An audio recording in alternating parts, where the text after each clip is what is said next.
ನಮಸ್ಕಾರ. ನಾವು ಇಂದಿನ ವಿಡಿಯೋದಲ್ಲಿ ಕಟ್ ಆಫ್ನಲ್ಲಿ ಕರೆಂಟ್ ಅಸೆಟನ್ನು ಎಂಟ್ರಿ ಮಾಡೋಣ.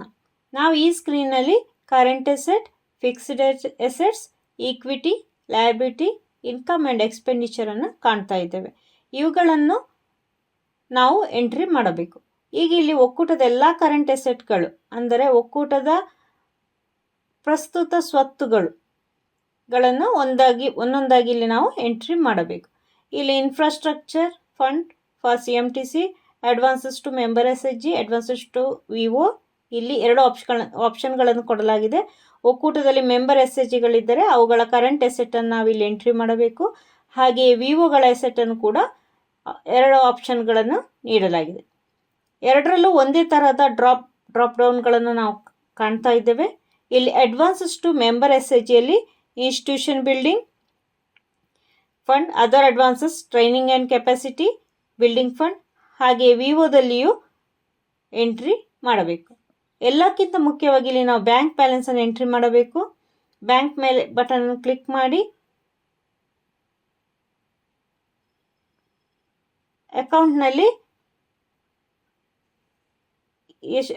ಕಟ್ ಆಫ್ ಮಾಡೋ ದಿನಾಂಕದವರೆಗೆ ಎಷ್ಟು ಬ್ಯಾಲೆನ್ಸ್ ಇರುತ್ತದೋ ಆ ಮೊತ್ತವನ್ನು ಅಲ್ಲಿ ಎಂಟ್ರಿ ಮಾಡಬೇಕು.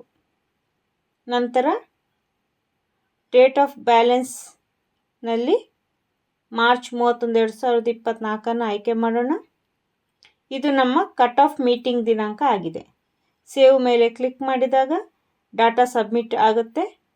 ಈಗ ಇಲ್ಲಿ ನಮ್ಮ ಒಕ್ಕೂಟದ ಬ್ಯಾಂಕ್ ಬ್ಯಾಲೆನ್ಸ್ ಸಮ್ಮರಿಯನ್ನು ನಾವು ಕಾಣಬಹುದು. ಎಂಟ್ರಿ ಮಾಡಿ ಸೇವ್ ಕೊಟ್ಟಾಗ ನಮ್ಮ ಬ್ಯಾಂಕ್ ಬ್ಯಾಲೆನ್ಸ್ ಸೇವ್ ಆಗುತ್ತೆ. ಬ್ಯಾಂಕ್ ಬಟನ್ ಕ್ಲಿಕ್ ಮಾಡಿ ಮತ್ತೆ ಕರೆಂಟ್ ಅಸೆಟ್ಸ್ ಮೇಲೆ ಕ್ಲಿಕ್ ಮಾಡೋಣ. ಈಗ ಇಲ್ಲಿ ನೀವು ಕ್ಯಾಶ್ ಇನ್ ಹ್ಯಾಂಡನ್ನು ಕಾಣಬಹುದು. ಅದರ ಮೇಲೆ ಕ್ಲಿಕ್ ಮಾಡೋಣ. ಇಲ್ಲಿ ಕೈಯಲ್ಲಿರುವ ನಗದು ಮೊತ್ತವನ್ನು ಎಂಟ್ರಿ ಮಾಡಬೇಕು. ಕ್ಯಾಶ್ ಇನ್ ಹ್ಯಾಂಡ್ನಲ್ಲಿ 5,000 ಇದೆ. ನಂತರ ಡೇಟ್ ಆಫ್ ಬ್ಯಾಲೆನ್ಸ್ನಲ್ಲಿ ದಿನಾಂಕವನ್ನು ಎಂಟ್ರಿ ಮಾಡಿ ಸೇವ್ ಬಟನ್ ಮೇಲೆ ಕ್ಲಿಕ್ ಮಾಡಬೇಕು. ನಮ್ಮ ಡೇಟಾ ಸೇವ್ ಆಗಿದೆ. ಈಗ ಬ್ಯಾಕ್ ಬಟನ್ ಮೇಲೆ ಕ್ಲಿಕ್ ಮಾಡೋಣ.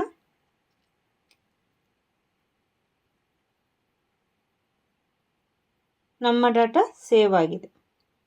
ಕರೆಂಟ್ ಅಸೆಟ್ನಲ್ಲಿ ಎಂಟ್ರಿ ಮಾಡಿದ ಡಾಟಾವು ಕರೆಂಟ್ ಅಸೆಟ್ನಲ್ಲಿ ನಾವು ಕಾಣಬಹುದು. ಧನ್ಯವಾದಗಳು.